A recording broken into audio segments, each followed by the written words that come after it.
சாயிராம். நம்ம சாயன்பர்கள் எல்லாரும் எப்படி இருக்கீங்க? எல்லாரும் நல்லா இருப்போம். ஓம் சாயிராம். உன்னை சூழ்ந்து இருக்கும் பிரச்சனைகளிலிருந்து உன்னை விலக்கி உனக்கான ஒன்றை உன்னிடம் சேர்க்க உன் சாயப்பா இதோ வந்திருக்கிறேன். நீ எதிர்பார்த்த ஒன்றை உன் கையில் நிச்சயமாக நான் தருவேன். முகம் மலர்ந்து சந்தோஷமாக நீ எனக்கு நன்றி சொல்லத்தான் போகிறாய். நீ விரும்புவது, ஆசைப்படுவது, எப்பொழுது எதிர்பார்ப்பது கிடைக்கும் என்று எதிர்பார்த்து கொண்டிருக்கும் உனக்கு, நீ எதிர்பார்த்ததை எதிர்பார்க்காத நேரத்தில் உனக்கு கொடுப்பேன் உன் சாயி தேவா. அதை உனக்கு கொடுப்பதற்கான நேரம் வந்துவிட்டது. இனி வரப்போகும் ஒவ்வொரு நாளுமே உனக்கு துணையாக நான் இருக்கப் போகிறேன். நீ கேட்டது அனைத்தையும் தரப்போகிறேன். நீ ஆசைப்பட்டது, நீ விருப்பப்பட்டது, என்னிடம் பிரார்த்தனையாக வைத்தது அனைத்தையும் உனக்கு அள்ளி அள்ளி கொடுக்கப் போகிறேன். உனக்கான நல்ல நேரம் வந்துவிட்டது. இனி நல்லது நடந்தே தீரும். நான் உன்னுடனேயே இருக்கப் போகிறேன் என்ற வாக்கு கொடுத்த பிறகு உன்னுடைய நிச்சயித்த வெற்றி நிச்சயமாக உனக்குத்தான். அது வேறு யாருக்கும் செல்லவே முடியாது. உனக்கு என்று எழுதப்பட்டது நிச்சயமாக உனக்குத்தான். அது உன்னை தவிர வேறு யாருக்கும் செல்லவும் செல்லாது. நான் அதை அனுமதிக்கவும் மாட்டேன். இத்தனை நாட்களாக நீ படும் வேதனையையும் நீ படும் துயரத்தையும் என்னிடம் சொல்லி சொல்லி கண்ணீர் சிந்தினாய் அல்லவா?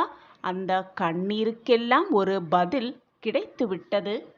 இனி நீ பார்க்க போகும் எல்லா விஷயத்திலும், எல்லா இடத்திலும் உனக்கு வெற்றி மட்டுமே நிரந்தரமாக உனக்கு கிடைக்கப் போகிறது. இது நம் வாழ்வில் நடந்து விடாதா? இது நம் வாழ்க்கையில் கிடைத்து விடாதா? நமக்கான சந்தோஷம் நமக்கு நிலைத்து விடாதா என்று ஏக்கத்தோடு நீ காத்திருந்த விஷயம் உனக்கு எல்லாமே சாதகமாக முடியப் போகிறது. உனக்கான அத்தனை முயற்சிகளையும் அத்தனை விஷயங்களையும் அனைத்தையும் நான் இனி என் பொறுப்பில் எடுத்துக்கொள்ளப் போகிறேன். உனக்கு ஏற்படும் அத்தனை நிகழ்வுகளிலும் உனக்கு பதிலாக நானே அனைத்துமாக இருந்து செய்யப் போகிறேன். அது எல்லாமே உன்னை வந்து சூழ்ந்து வெற்றி வாய்ப்புகளாக கிடைக்கப் பெறும் பொழுது நீ அமைதியாகவும் கவனக்குறைவாகவும் இருந்து விடாதே. எந்த ஒரு விஷயமானாலும் சரி, அதில் உன் முழு கவனத்தையும் செலுத்தி நீ வேலையை செய்தால்தான் உனக்கான வெற்றி உன்னை வந்து சேரும். எனவே எப்பொழுதும் தைரியமாக இரு, தன்னம்பிக்கையோடு இரு, கவனமாக இரு, சுதாரிப்போடு இரு.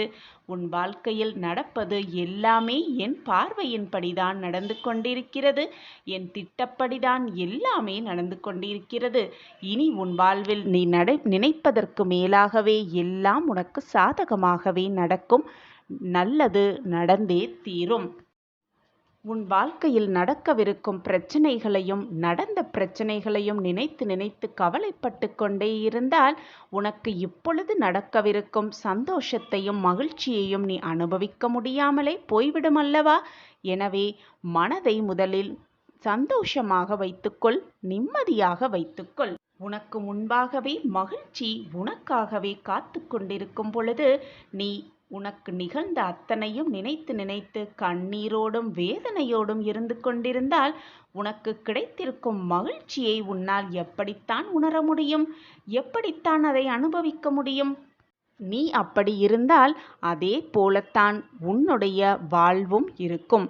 நீ அப்படி இருந்தால் நான் என்ன செய்ய முடியும்? உனக்கு வந்திருக்கும் சந்தோஷத்தையும் மகிழ்ச்சியையும் பார்த்து நீ ஏன் வேதனையோடு இருக்கிறாய்?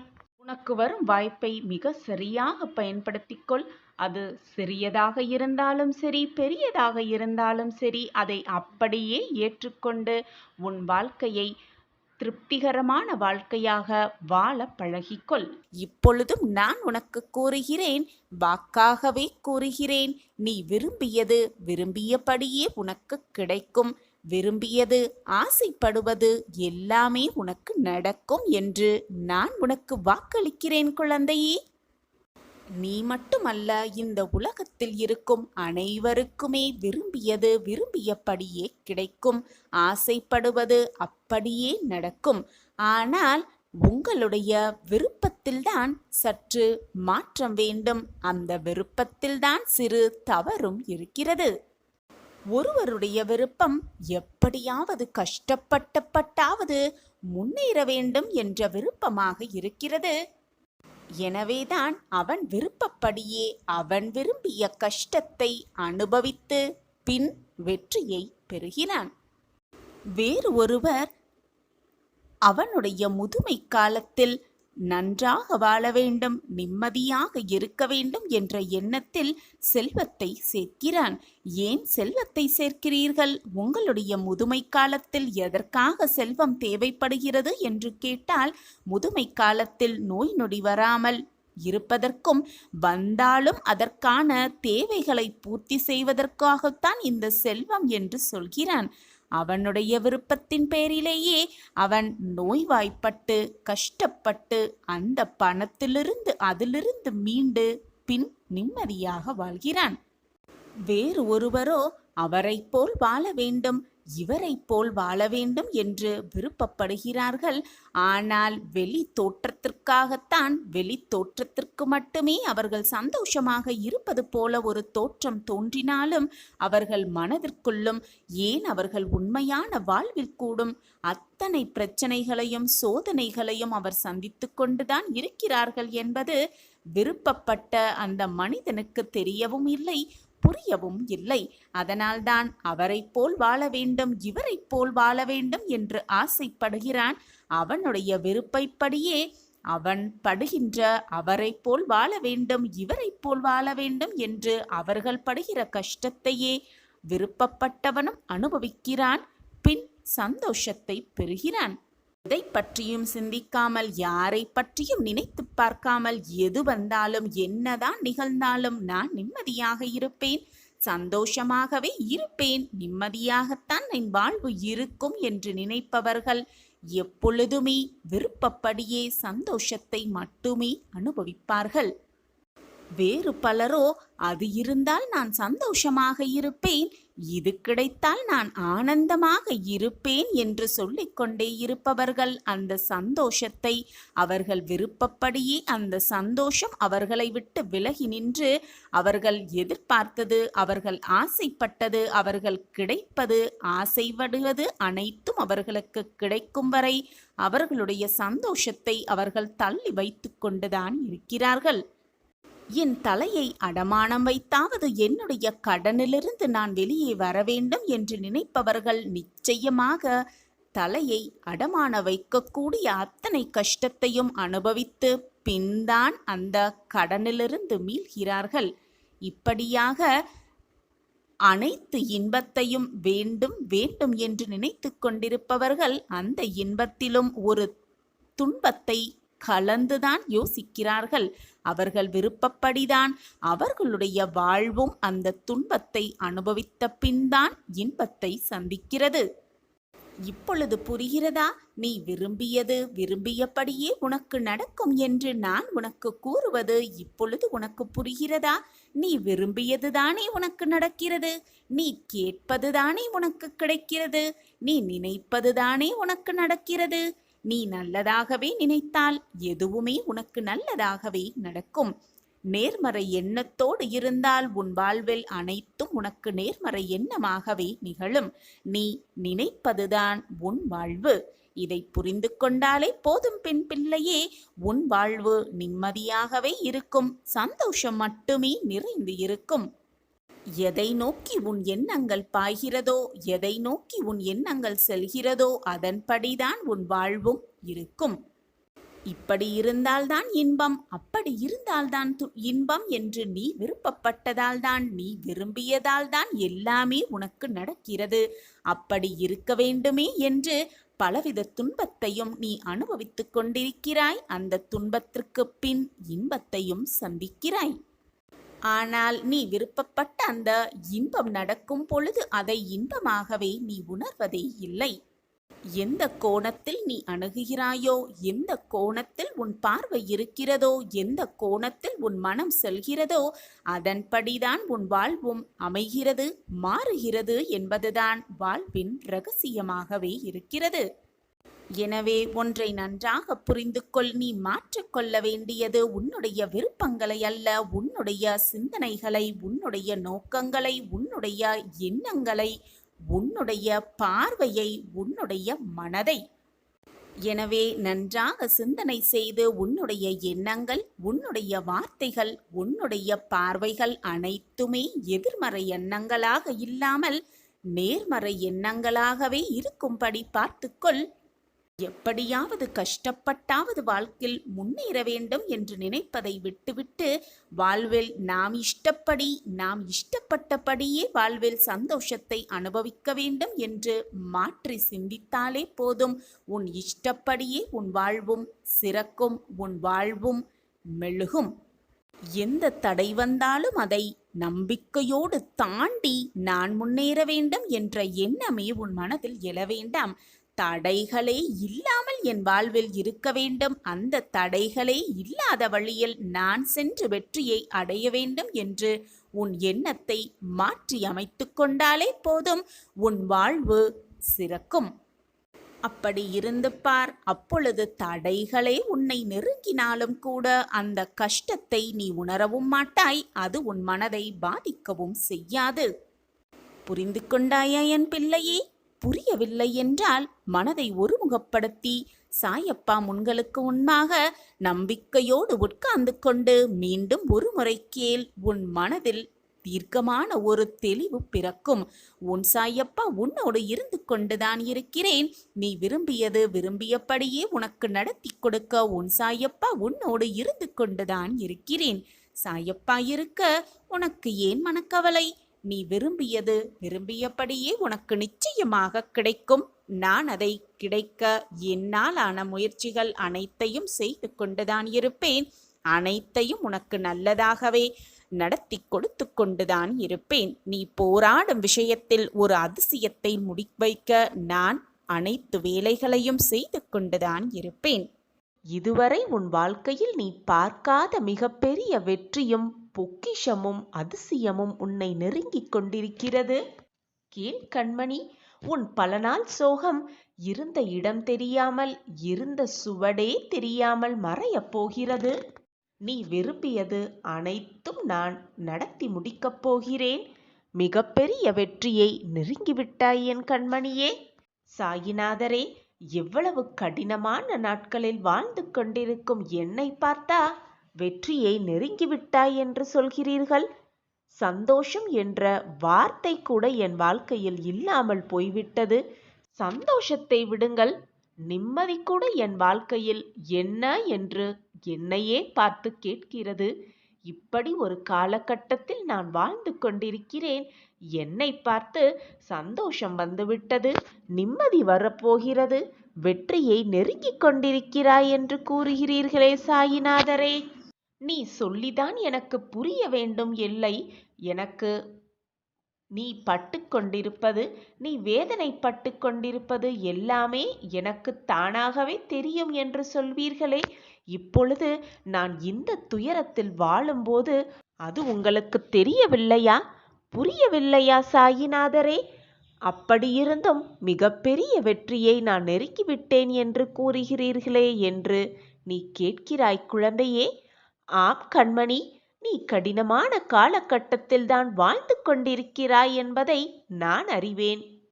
ஆனாலும் கடினமான காலங்களில் வாழ்ந்து கொண்டிருப்பவர்கள் வெற்றி அடையவே மாட்டார்கள் என்று யாருமே சொல்ல முடியாது. கடினமான காலகட்டத்தில் வாழ்ந்து கொண்டிருப்பவர்கள் தோல்வியை மட்டுமே சந்தித்து கொண்டே இருப்பார்கள். அவர்களுக்கு சந்தோஷமே நெருங்க முடியாது என்று எப்படி நீ நினைக்கிறாய்? நீ கடினமான காலகட்டத்தில் தான் வாழ்ந்து கொண்டிருக்கிறாய். உன் வேதனைகள் எல்லாமே எனக்கு புரிகிறது. குழந்தையே, நான் என்ன சொல்ல வருகிறேன் தெரியுமா? உன் வாழ்க்கையில் அந்த காலகட்டம் முடிய போகிறது. உனக்கான ஒரு புதிய வாழ்க்கை தொடங்கவிருக்கிறது. இது நாள் வரை நீ பட்ட துன்பங்கள் எல்லாம் ஓயப் போகிறது, ஒரு முடிவுக்கு வரப்போகிறது என்று நான் சொல்கிறேன். என் வார்த்தைகளின் மீது நம்பிக்கை வைக்கிறாயல்லவா? அப்பா சொல்லில் உண்மை இருக்கும் என்று நம்புகிறாயல்லவா? அப்படியென்றால் இந்த வாக்கும் உண்மைதான் என் பிள்ளையே.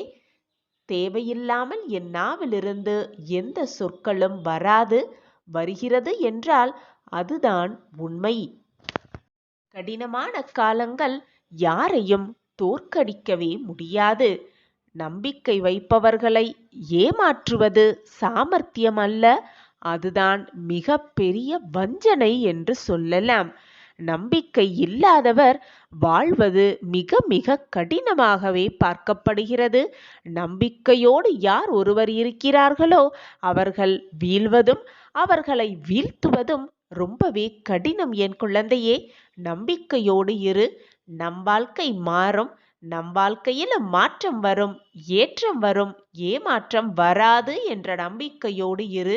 நான் ஜெயிப்பேன், என் சாயப்பா என்னை ஜெயிக்க வைப்பார், வெற்றியடைய வைப்பார் என்ற நம்பிக்கையோடு இரு. நீ நிச்சயமாக உன் வாழ்க்கையில் வென்றே தீ.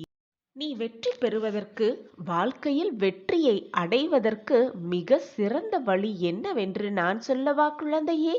வெற்றி பெற வேண்டும் என்ற பதற்றம் இல்லாமல் இருந்தாலே வெற்றியை மிக சுலபமாக எட்டி பிடித்தே விடலாம்.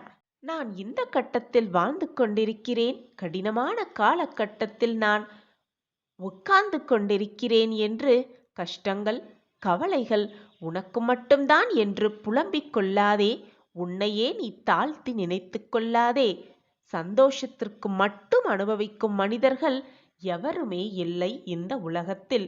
இன்பம் துன்பம் எல்லாம் கலந்ததுதான் வாழ்க்கை.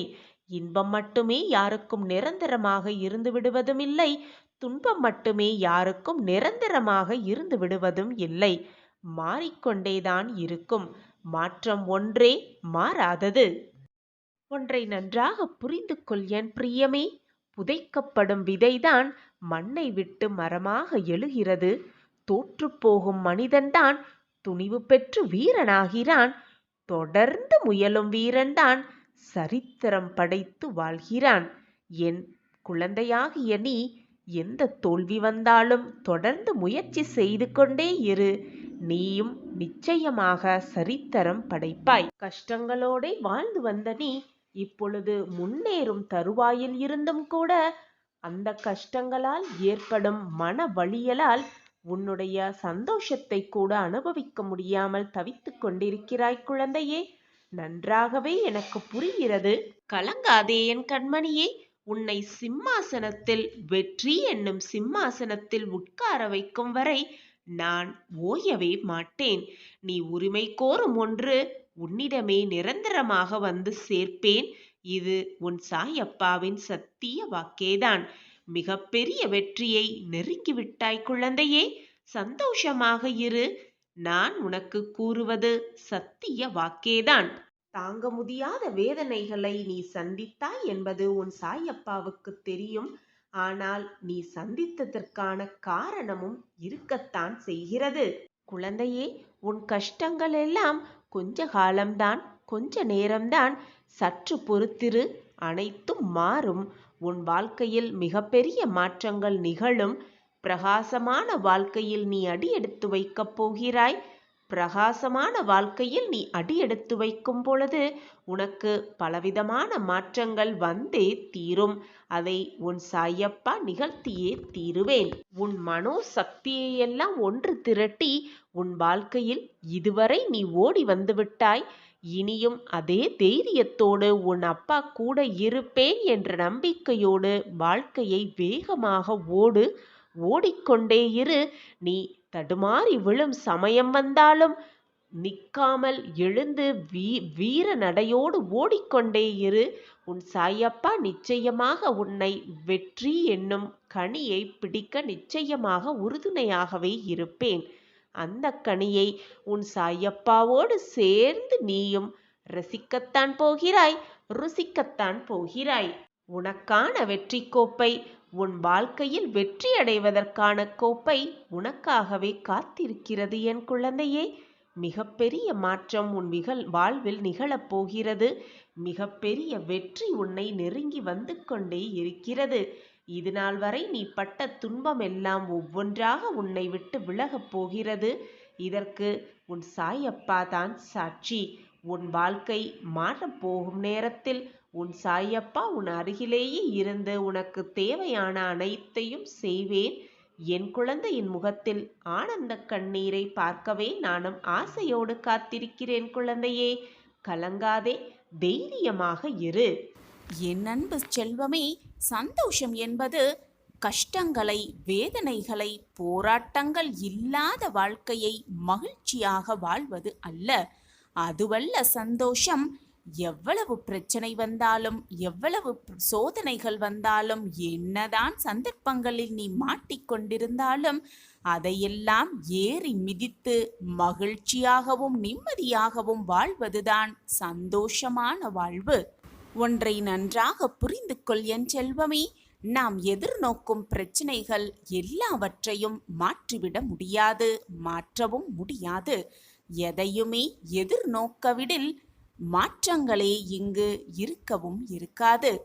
எனவே விதிக்கு ஏற்றாற்போர் நம்மை மாற்றிக்கொள்ள முடியுமே வேண்டும். ஒரு நாள் நம் வாழ்விலும் விடியல் வரும், நமக்காகவே விடியும் என்று காத்து கொண்டே இருக்காமல் இன்றே முடியும் என்று முயற்சி செய்து கொண்டே இரு. பிரச்சனைகளெல்லாம் ஓய்ந்து நம் வாழ்வில் விடியல் இன்றே முடியும், இன்றே விடியல் வரும் என்று முயன்று கொண்டே இரு, போராடிக்கொண்டே இரு. உன் வேதனைகளெல்லாம் வெற்றிகளாகும், உன் சோதனைகளெல்லாம் சாதைகளாகவே மாறிவிடும். சாதனையை நிச்சயமாக என்னுடைய செல்வம் படைக்கும் என்று நம்பிக்கையோடு இரு. முடியும் வரை முயன்று கொண்டே இரு.